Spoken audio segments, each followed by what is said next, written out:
Safari politik Donald Trump di Asia telah usai, namun dampak dan tekanannya untuk Indonesia baru saja dimulai. Trump mendapatkan semua yang ia inginkan, gencatan senjata dari China, komitmen investasi ratusan miliar dari Korea Selatan, hingga kontrol atas logam tanah jarang dari Malaysia dan juga dari Thailand. Namun, kunjungan ini mengirimkan sinyal bahwa ke Indonesia bahwa modal diplomasi transaksional Trump ini terbukti sukses untuk memecah belah ASEAN begitu ya, di mana Malaysia bahkan dikritik telah menyerahkan kedaulatan ekonomi karena dipaksa untuk mengikuti sanksi Amerika Serikat. Pertanyaan besarnya, dengan strategi Amerika Serikat yang kini semakin agresif mengincar sumber daya kritis, atau mungkin dalam konteks ini logam tanah jarang juga salah satunya disebutkan.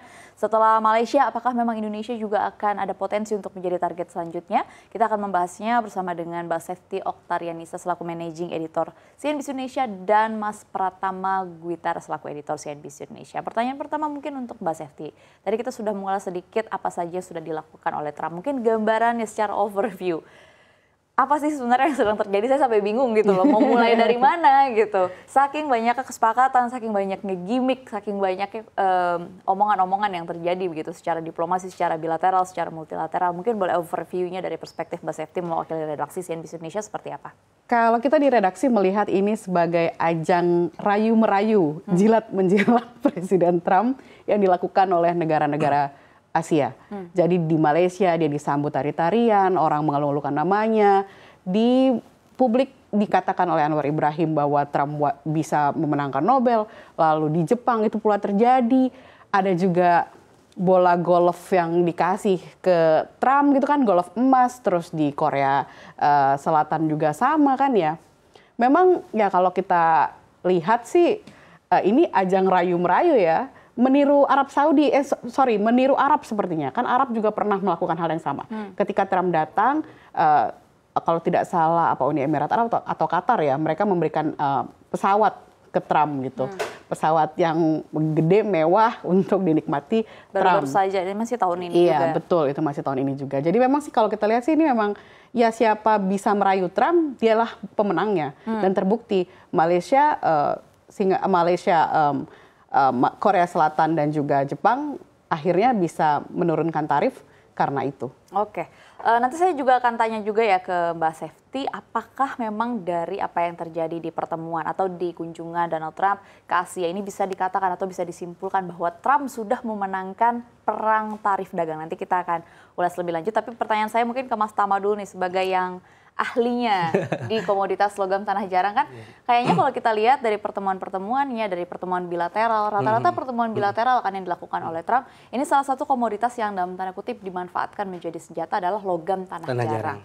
Kalau dari redaksi sendiri overview-nya berkaitan dengan LTJ, disingkatnya LTJ ya Mas? Iya, logam Indonesia kan juga punya begitu. Kira-kira seperti apa kalau dari lawatan Donald Trump ke Asia ini? Ya kalau dilihat dari lawatan Trump ke Asia khususnya permintaan soal logam tanah jarang, redaksi sih melihatnya kalau Trump tuh agak gusar ya sama sikapnya Cina. Karena Cina kan pemilik logam tanah jarang terbesar di dunia kan. Dia tuh produksinya bisa sampai 30% di tingkat global, sementara kalau Amerika cukup di 10%-an. Nah, kaitannya sama Indonesia, kalau Indonesia sendiri sebenarnya punya logam tanah jarang, cuma pemerintah belum punya payung hukum. Seperti apa pengembangan logam tanah jarang di sini, siapa yang akan produksi, nah itu kan belum ada.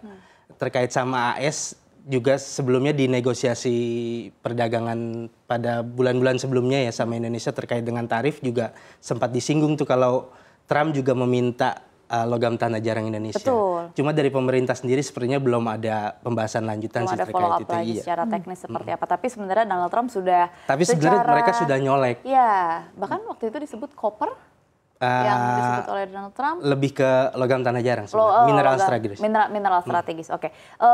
Tadi tetap pertanyaan saya adalah apakah memang benar akhirnya kalau dilihat dari pola yang dilakukan oleh Donald Trump, komoditas logam tanah jarang ini akhirnya dijadikan senjata. Mungkin betul ya, Donald Trump agak insecure dengan China yang istilahnya punya logam tanah jarang, tapi akhirnya yang bersangkutan ini juga nampaknya mulai memainkan bidak-bidak caturnya. Karena kan Cina membatasi Asia. itu kan. Betul. Khususnya untuk AS kan, makanya kemungkinan AS makanya mencari-cari ke negara-negara lain, termasuk Asia kan.